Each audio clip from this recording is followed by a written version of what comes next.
What's going on, everyone? It's Young Man. Today is October 19th, 2025. Thanks for clicking on the video. Today I'm going to be talking about Metaplanet, and I'm going to be talking about Bitcoin. It's very fundamental to your understanding of Metaplanet that you understand Bitcoin. It's hard to have conviction or interest in a company like Metaplanet if you don't have conviction and interest in Bitcoin itself.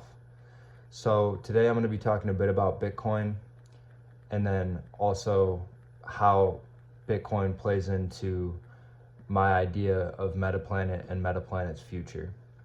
So two things that I see going on right now in the world are, one, things are becoming increasingly digitalized. You can see it all around you. Technology and digitalization is becoming more and more a part of everyday life. And two, people are receiving more information than they have in the past. And what that is doing is it's causing the masses to look further into what's going on around them. I think something that's going to happen in the coming years is more and more people are going to believe less of what they hear, and they're going to want to believe in things that they see. I think that there's a growing level of distrust in general, and I think Bitcoin is going to be at the center of that, because the monetary systems that we exist within are largely based on trust. You have to trust the government, you have to trust that your money is backed by something, because the reality is it's backed by a promise. Up until the 70s, the money that we use in America was backed by gold. And then we went off the gold standard temporarily, and our money became backed by nothing. And a lot of people know that, but they don't really think about what that means. They don't think about the value of their $1 bill becoming not $1 bill.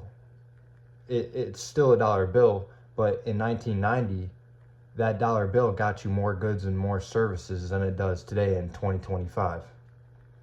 And people who are older have experienced that, they've lived through that, but it happens so slowly that there's not the realization that, oh, I need to do something about that. I need to find a way to not have my life negatively impacted by that process. So a lot of people, one way of trying to escape that process or not be such a victim of the debasement of our currency is people will buy gold, which is a good idea. Owning gold is a good idea because the value of gold will likely not decrease at the rate that the value of our Federal Reserve notes decreases.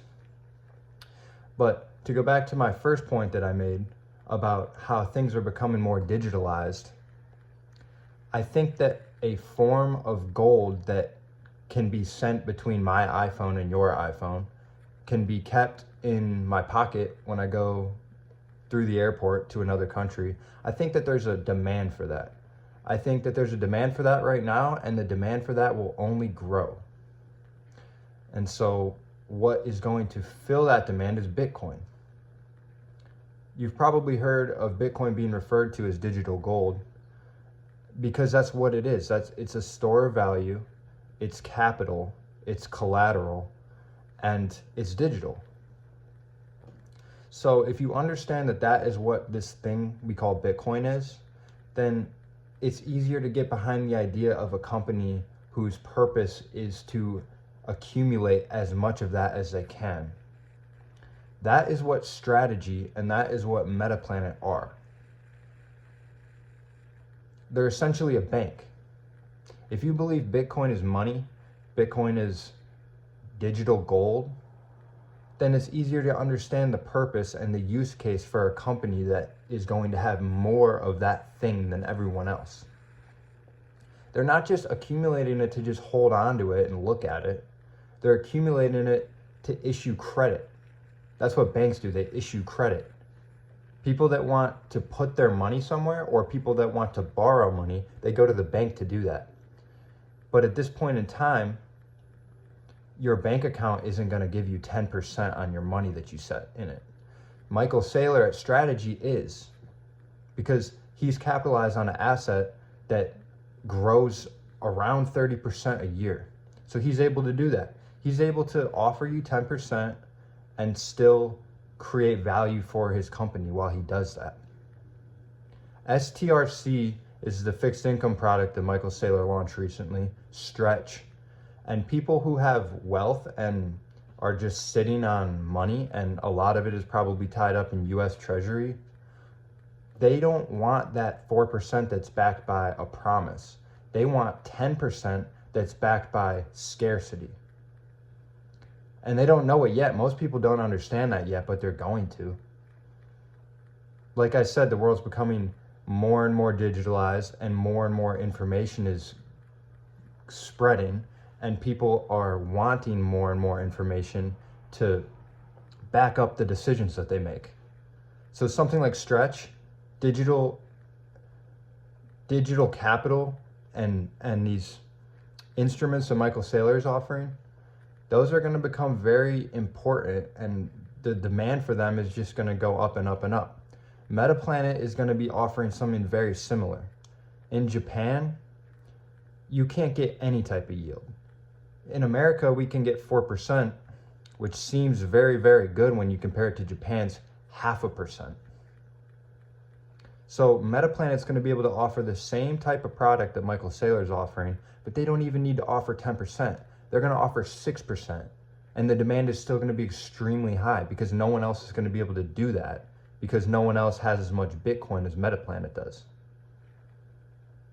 I've talked about this in my previous videos. Metaplanet is going to have 1% of the supply of all the Bitcoin by the end of 2027. That's right around the corner.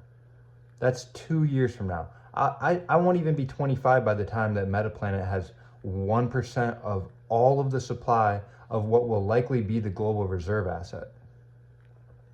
That's why I'm making these videos, and I'm so excited about the future of Metaplanet, because right now the shares cost less than $3.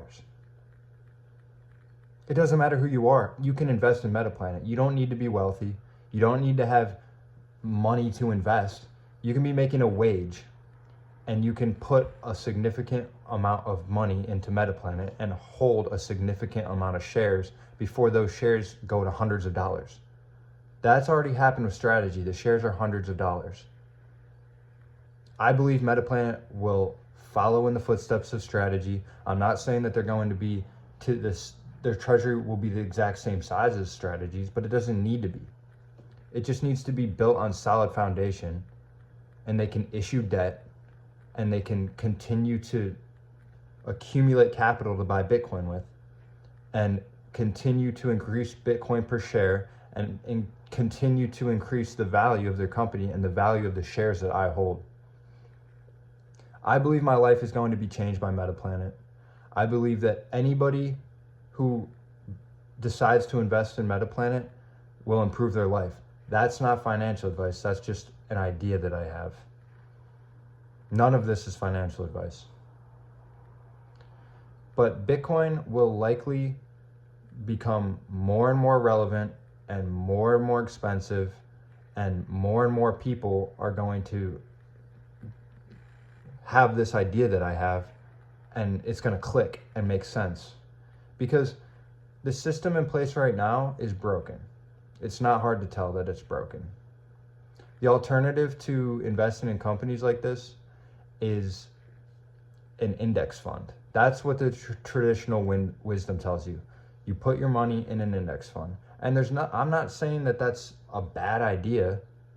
I just believe that 14% at best that those are going to give you over time, it barely beats the expansion of the money supply and the debasement of the currencies that we value our time in. It barely beats it. So anyone that believes that my ideas about Metaplanet just are wrong because it's too risky, I believe that it's too risky to not put your money in these types of companies. That's what I believe. It's not financial advice, but that's the way I see things going. And I'm going to need to see otherwise before I change my mind about that. So thanks for listening. If you did, check these companies out. Go check out the presentation slides on Metaplanet's website. Go check out Michael Saylor strategy, the fixed income products that they're offering. Just try to get an idea of what these things are going to do for the world, and do your own research. None of this was financial advice. I just think that it's a good idea to look into these things, because the earlier that we do it, the more benefits that we can provide for ourselves by doing so. Once again, thanks for clicking on the video. I'm recording these videos off of my phone. I don't have a microphone. Sorry if the quality isn't the best, but I really just want to get my message out there. So, till next time.